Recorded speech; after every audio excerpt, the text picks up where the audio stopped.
Welcome to Big Red Leads. I'm Big Red, getting you and your business back to the black. How's everybody doing today? Hope everyone's doing well. Go ahead and hit that like button. Go ahead and share this video.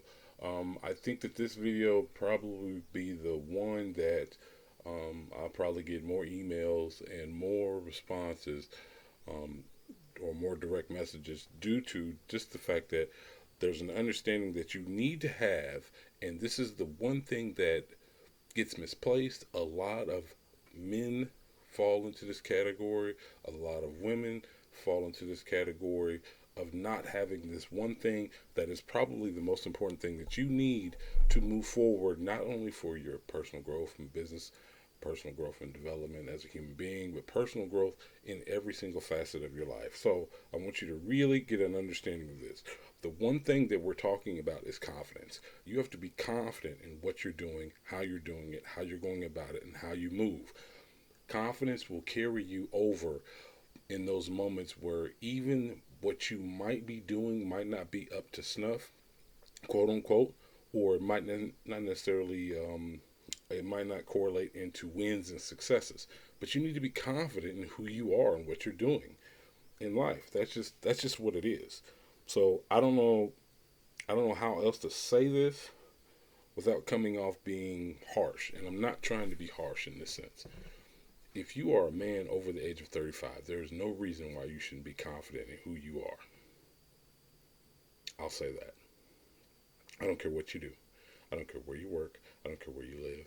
I don't care how you live. You should be confident in who you are as a human being, as a man. One. Two, confidence is one of those things that is it is a factor, a very large factor when you go to propose to a woman that you've been dating. It really is. I have a lot of female clients, and when we talk about confidence in the space, when we're getting together, confidence is what makes a person attractive. Confidence is what gives you a pass even when you fall short. Let's say on your skills. Believe it or not, confidence is what when you go to ask for a raise at your job. If you are a confident person, it's going to turn the tables, or even swing that pendulum closer to the wins that you're actually seeking. It'll get you closer to getting paid what you truly want and desire. Confidence does all of that. Now, why are some people more confident than others? Like, we're talking about borderline arrogance. What is that thing? Why do they have it and let's say you don't? I've talked to more men, especially younger men. Maybe they might not be the most attractive person. Maybe they're just, or you hear the word, they're shy, or they're introvert. They're an introvert. Miss me with all that. Here's the problem: they have not had a real dose of reality when it comes to rejection. If you're in sales, you'll understand this. You probably heard this from your sales coach, your sales manager. You're going to hear no. You're going to hear no. Get used to the word no. At the same time, get used to getting the no's out of the way. Rejection is a part of life. Being rejected and not being picked, it starts at a very young age.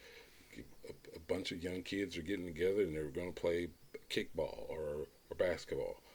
And let's say you're the last one or two kids that's picked. You don't think that has an effect on you as you go into adulthood if you don't address it? Maybe you're small. Maybe you don't have the confidence in yourself to perform even at a child's game. That carries over. So that's just a small dose of rejection. But as you get older and you start getting out in the world, you start to feel yourself a little bit. Maybe you don't feel yourself because you haven't really spent any real time with yourself and you've been distracting yourself with things that not necessarily are going to help you build this up, but maybe you work in fields where you're working alone. Maybe you're a computer programmer, or you work on computers. You work with a lot of technology, and you're at home, or you're in an office, and you're just in a little space by yourself in a bubble. That is a reality for a lot of people. Here's the thing. I always tell young people to speak to 5 new people every day. You would not believe how challenging that is to somebody who claims that they are an introvert or they're shy. Talk to 5 new people a day. What does that mean?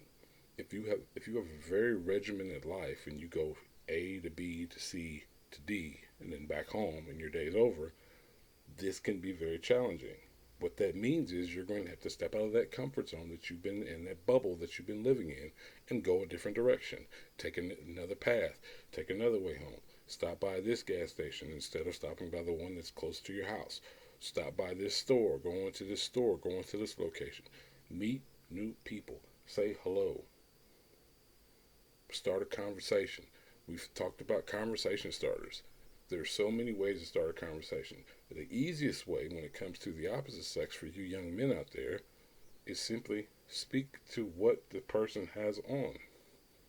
Give them a compliment and make sure it comes from a genuine place. Just don't be giving them a compliment just to be giving them a compliment, just so you can hopefully get into a discussion or conversation. What I'm simply getting at is you have to put yourself in places where you are not as familiar. You have to jump into the deep end. Yes, you're going to have moments when you're going to be rejected.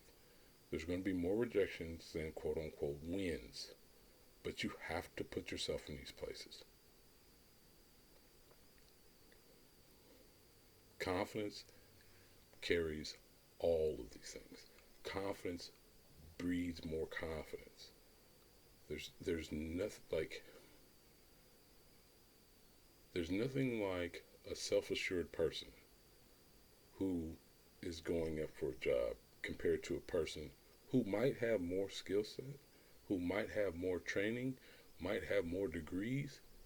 But if a person is confident in their abilities and who they are, carrying that into, let's say, a job interview, I'm more than likely going to hire that person who has less experience but is confident in their ability to get the job done. There's something about that. It's like the radar goes up when a confident person walks into a room. We've all experienced it. I don't care if you're at the DMV or at an art museum or a gallery. When a confident person walks in, there's an energy that surrounds them that is attractive, that brings other people around them. They just want to be in the space. We're not talking about some celebrity. We're just talking about the average Joe on the street. If you are confident in who you are, you will win. Or, let me rephrase that, your chances of winning will increase. So I want you to think about that next time. Where's your confidence level at when you're going into a place that you're unfamiliar? It's not about the other place. It's about you knowing your place and who you are and what you're here to do. I get very hard on people when it comes to them lacking the confidence in themselves. You need to be self-assured. You need to know who you are. You need to know how to move. You have to believe in yourself and your abilities and your capabilities more than anyone else. I hope this message helps today. I love you all. Have a great day. Go ahead and hit that like button. If you got any real questions, hit me at bigreleads at gmail. More than likely we'll get in contact, see if we need to work together. See if we should work together. But you should be confident in your abilities to reach out. You should be confident. I cannot emphasize this enough. Confidence will carry you through in those moments when you're having doubt about your actual skill set, your mindset, your tool set, the resources that you have. Confidence will get you there in a lot of ways. Like I said, love you all. Peace. Have a great day. Talk soon, my friends. Go ahead and hit that like button. Share this. We'll talk soon.